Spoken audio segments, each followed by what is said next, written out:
السلام عليكم ورحمة الله وبركاته.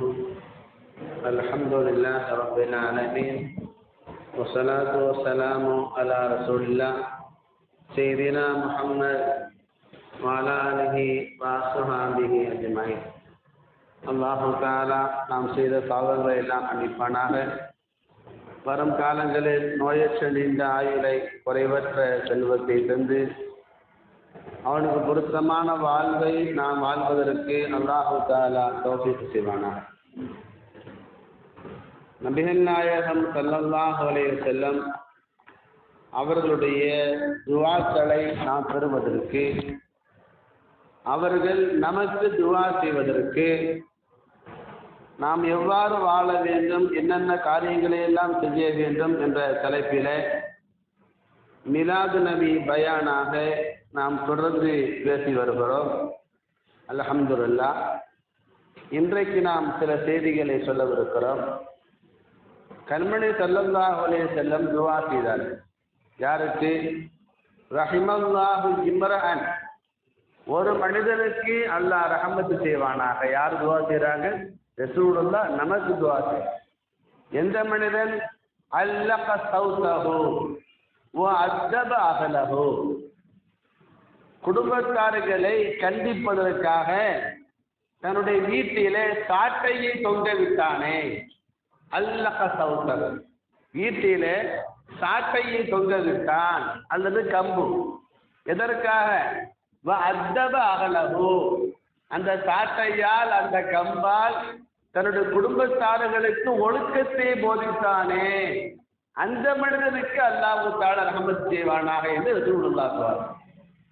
அன்பர்களே, இந்த ஹதீஸினுடைய கருத்து என்னவென்றால், சாட்டையால, கம்பால மனைவியை அடிகண்டமா அடிக்கணும், பிள்ளைகளை மோசமா அடிக்கணும், மனைவியை ரொம்ப மோசமா அடிச்சு, பிள்ளைகளை ரொம்ப கடுமையா அடிச்சு அவங்களுக்கு ஒழுக்கத்தை போதிக்கணும் என்பது ஹதீஸினுடைய கருத்து கிடையாது.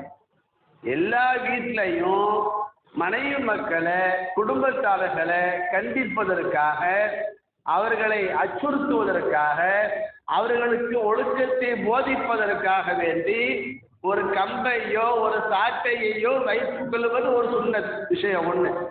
ரெண்டாவது, அந்த சாட்டையால, அந்த கம்பால கடுமையாக அடிப்பது நபியினுடைய சுன்னத்து கிடையாது. மனைவி மக்களை கண்டிப்பதற்காக வேண்டி, ஒழுக்கத்தை போதிப்பதற்காக வேண்டி கம்புகளையும் சாட்டைகளையும் பயன்படுத்துவது சுன்னத்து என்று விளக்க வேண்டிய அதே நேரத்தில் கடுமையாக அடிப்பது நபியினுடைய வழிமுறை கிடையாது என்பதையும் நாம புரியணும். நபியினுடைய மனைவிமார்கள் சொல்றாங்க, ஸல்லல்லாஹு அலைஹி வஸல்லம் எங்களை வாழ்க்கையில ஒரு முறை கூட கம்பாலோ கையாலோ சாட்டையாலோ அடித்ததே இல்லை என்பதாக நபியின் மனைவிமார்கள் எல்லாருமே சொல்றாங்க. நபியினுடைய பிள்ளைகளையும் ஸல்லல்லாஹு அலைஹி வஸல்லம் கடுமை அடித்ததே கிடையாது. ஸல்லல்லாஹு அலைஹி வஸல்லம் ரசூலுல்லாஹ்வுடைய வாழ்க்கை நமக்கு ஒரு பாடம். நாம் அன்பு செலுத்த வேண்டிய அளவுக்கு அன்பு செலுத்தினார், பாசம் செலுத்த வேண்டிய அளவுக்கு மனைவி மக்கள் மீது பாசம் செலுத்தினார், கண்ணியம் கொடுக்க வேண்டிய அளவுக்கு குடும்பத்தாளர்களுக்கு கண்ணியத்தை, மரியாதையை கொடுத்துட்டோன்னு சொன்னா அடிக்காமையே எல்லா வேலையும் நடக்கும் என்பதற்கு நாயகத்தினுடைய வாழ்க்கை நமக்கு சிறந்த ஆதாரம். ஒரு தடவை ரசூலுல்லாஹ் கேள்விப்படுறாங்க. என்ன கேள்விப்படுறாங்க? சில குறிப்பிட்ட சஹாபாக்கள் மனைவிமார்களை ரொம்ப அடிச்சுட்டாங்க. மனைவிமார்களை காயம் ஏற்படாத அளவுக்கு, எதற்காக?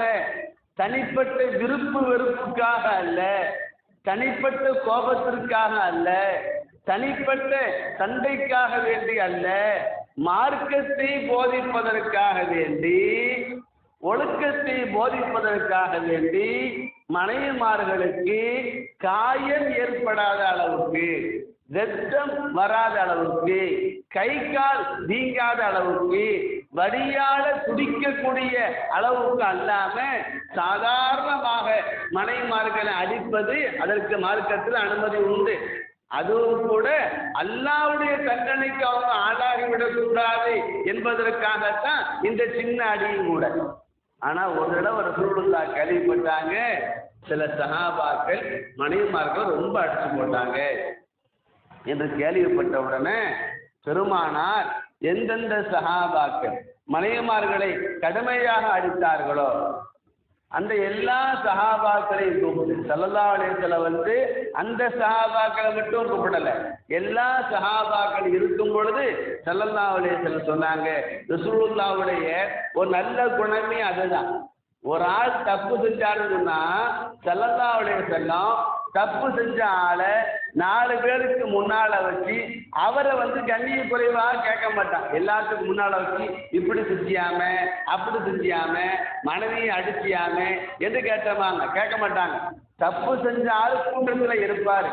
எல்லாத்தையும் வச்சுக்கிட்டு சொல்லுதா பொதுவாக சொல்லுவாங்க, சில பேர் இப்படி செய்யறாங்க, சில பேர் அப்படி செய்யறாங்க, அவங்க எல்லாம் அப்படி செய்யக்கூடாது அப்படின்னு ஸல்லல்லாஹு அலைஹி வஸல்லம் பொதுவாக சொல்லுவாங்க. ரசூலுல்லாஹ் யார சொல்றாங்கன்னு மற்றவங்களுக்கு தெரியாது, சம்பந்தப்பட்ட ஆளுக்கு தெரியும். சுப்ஹானல்லாஹ். ரசூலுல்லாஹ் மாதிரி இந்த உலகத்துல கண்ணியமான முறையில கண்டிக்கக்கூடியவங்க யாரும் கிடையாது. இன்னைக்கு அன்பர்களே, கண்டிப்பு என்று சொன்னாலே கண்ணியம் இல்லாமல் கண்டிப்பது தான் கண்டிப்பு என்பதாகவே பழக்கத்திலே ஆக்கப்பட்டது. அப்ப ரசூலுல்லாஹ் கூப்பிட்டு சொல்றாங்க, லைஸ உலாயிக பிஹியாரிக்கும், மனைவிமார்களை அடிக்கக்கூடியவர்கள் சிறந்தவர்கள் அல்ல. எந்த கணவன் மனைவியை கடுமையாக அடிக்கிறானோ அவன் ஒரு காலமும் அல்லாஹ்ட்ட சிறந்தவனாக ஆக முடியாது என்று சொன்னாங்க ஸல்லல்லாஹு அலைஹி வஸல்லம். ஆக நாம் அன்பர்களை புரிய வேண்டும், யார் மனைவி மக்களுக்கு ஒழுக்கத்தை போதிப்பார்களோ அவருக்கு யார் துவா செய்றாங்க? ஸல்லல்லாஹு அலைஹி வஸல்லம் துவா, ஒழுக்கத்தை போதி. உலகத்தில் எந்தெந்த பிள்ளைகளை பெற்றோர்கள் கண்டித்து வளர்த்தார்களோ அந்த பிள்ளைகள் தான் வருங்காலத்தில் சாதித்து இருக்கிறார்கள். சுலைமான் அலைஹிஸ்ஸலாம் நமக்கெல்லாம் தெரியும், ஆன்மீகத்திலையும் சாதிச்சாங்க, அரசியல்ல சாதிச்சாங்க. யாருங்க? சுலைமான். ஆன்மீகத்தில் என்ன சாதிச்சாங்க? அவங்க யாராயிட்டாங்க? நபியாயிட்டாங்க. அல்லாஹ் தஆலா ஒரு அடியானுக்கு கொடுக்கக்கூடிய பதவிகள்லயே ரொம்ப சிறந்த உச்சகட்டமான ஆன்மீக பதவி இருந்தாங்க, இறை தூதராக ஆகுதுதான். அப்போ சுலைமான் அலைஹிஸ்ஸலாம் ஆன்மீகத்துல சாதிச்சு எப்படி ஆயிட்டாங்க? இறை தூதராக ஆயிட்டாங்க. அரசியலையும் சாதித்தாங்க. என்ன அரசியல்? உலகத்தை, முழு உலகத்தை ஆட்சி செய்த முஸ்லிம்கள் 2 பேர் தான். ஒருவர் யாருங்க? சுலைமான் அலைஹிஸ்ஸலாம். இன்னொரு ஆள் யாருங்க? துல்கர்னைன் அலைஹிஸ்ஸலாம். யாருங்க? துல்கர்னைன். இவங்களை பற்றி அல்லாஹ் எதுல பேசுறான்? குர்ஆன் ஷரீஃப்ல அல்லாஹ் பேசுறான். சூரத்துல் கஹ்ஃப் என்ற அத்தியாயத்துல 16வது ஜுஸ்விலே அல்லாஹ் தஆலா உலகத்தை ஆண்ட துல்கர்னைன் அலைஹிஸ்ஸலாம் குறித்து பேசுகிறார். அவர் நபி அல்ல, அவர் இறைநேசர். ஆக சுலைமான் அலைஹிஸ்ஸலாம் ஆன்மீகத்துல சாதிச்சு நபியானாங்க, அரசியல்ல சாதிச்சு உலகத்தையே ஆளக்கூடிய அரசராக வாழ்ந்தாங்க. எவ்வளவு பெரிய சாதனை! இந்த சாதனைக்கு பின்னால யார் இருக்கிறா தெரியுமா? சுலைமான் அலைஹிஸ்ஸலாம் இல்ல, சுலைமான் அலைஹிஸ்ஸலாமுடைய அம்மா தான் இருக்கிறாங்க இந்த சாதனைக்கு பின்னால. சுலைமான் அலைஹிஸ்ஸலாம் அவர்கள் இரவுல சின்ன பிள்ளையா இருக்கும் போது எப்போதாவது ஒரு தடவை கொஞ்சம் ராத்திரி தஹஜ்ஜத்தை சொல்லாம, இரவு வணக்கத்தை கொஞ்சம் அதிகமா சொல்லாம சுலைமான் அலைஹிஸ்ஸலாம் தூங்கிட்டாங்கன்னு சொன்னா அவங்களுடைய தாயார் மகன் சுலைமான் அலைஹிஸ்ஸலாத்தை தட்டி எழுப்பி சொல்லுவாங்களா, யா புனைங்க மகனே லா துக்ஸிரின் நௌம பில் லைலி, ராத்திரி அதிகமா தூங்காத. யார் சொன்ன உபதேசம்? சுலைமான் அலைஹிஸ்ஸலாத்துக்கு அவங்களுடைய அம்மா செஞ்ச உபதேசம். மகனே ராத்திரி அதிகமா தூங்கக்கூடாது, தொழு, தஹஜ்ஜத் தொழு, அதிக நேரம் ராத்திரி தொழு. ஏன் தெரியுமா? இப்போ இன்ன கஸ்ரத்தன் நௌமி பில் லைலி ததஉ ரஜுல ஃபகீரன் யௌமல் கியாமத்தி, இரவிலே அதிகம் தூங்குவது மனிதனை மறுமையிலே ஏழையாக ஆக்கிவிடும். இரவுல அதிகமா தூங்கினவன் மறுமையில எப்படி ஆயிடுவான்? ஏழை ஆயிடும். மறுமையில ஏழை ஆகாதுங்க, அவன்கிட்ட என்ன இருக்காது? மறுமையில நன்மை குறைஞ்சு போயிடும், நன்மை கம்மியா போயிடும். அவர் ராத்திரி நீ அதிகமா தூங்குறன்னு சொன்னா, ராத்திரி தஹஜ்ஜத் சொல்லாம தூங்குறன்னு சொன்னா உனக்கு மறுமையில என்ன கிடைக்காது?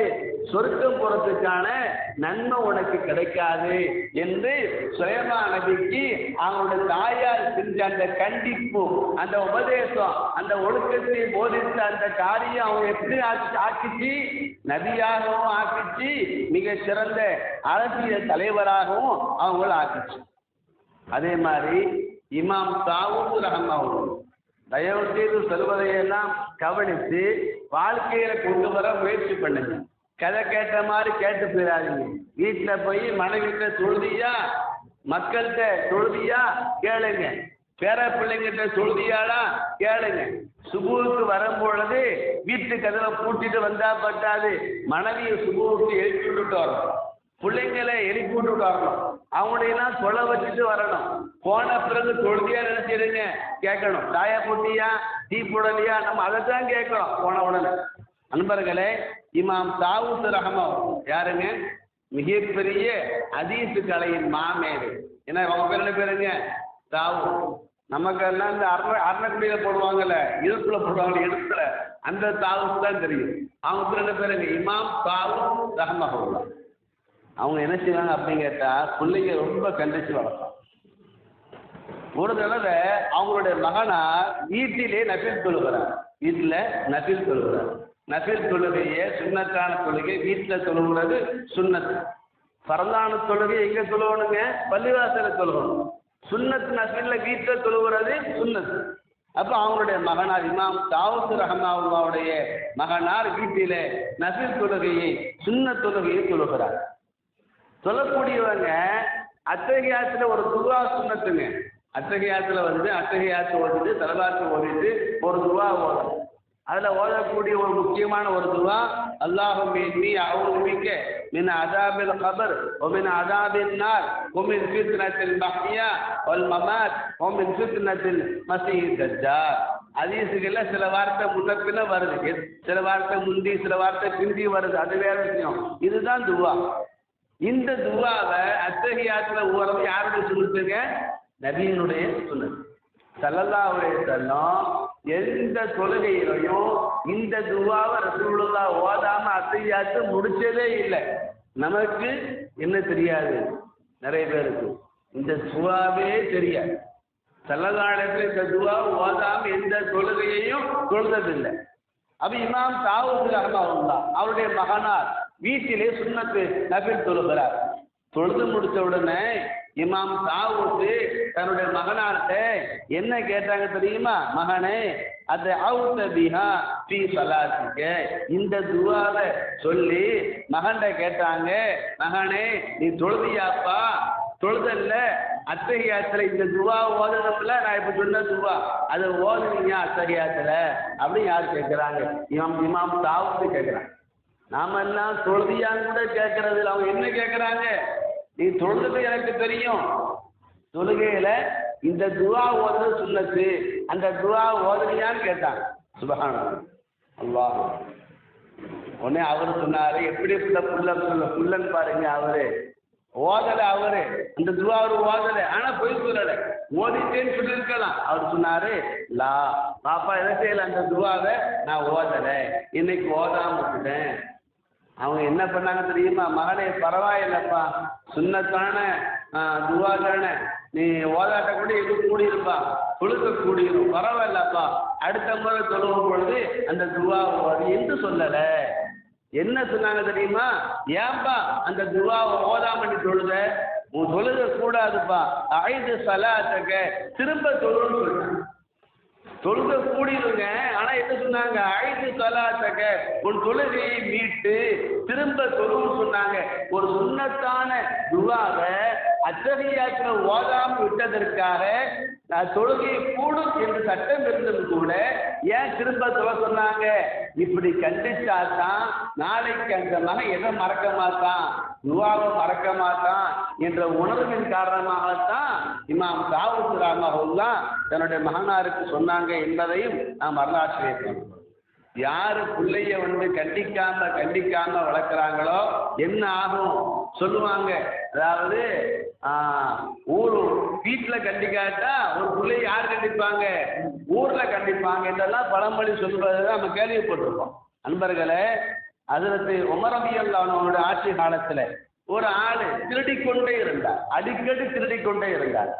ஹஜ்ரத் உமர் அவர்கள் ஒரு நாள் அவருடைய திருட்டை கண்டுபிடித்து இஸ்லாமிய சட்டப்படி அவருடைய கையை துண்டிப்பதற்காக அமீருல் மோமினீன் ஹஜ்ரத் உமர் அவர்கள் முற்பட்ட போது அந்த பையனுடைய தாயார் ஓடி வந்துட்டார். ஜனாதிபதியில் வந்து சொன்னாங்க, யா அமீருல் மோமினீன் உஃபு அன்ஹு யா அமீருல் மோமினீன் ஃபைன்ன ஹாதிஹி அவ்வள மர்ரா.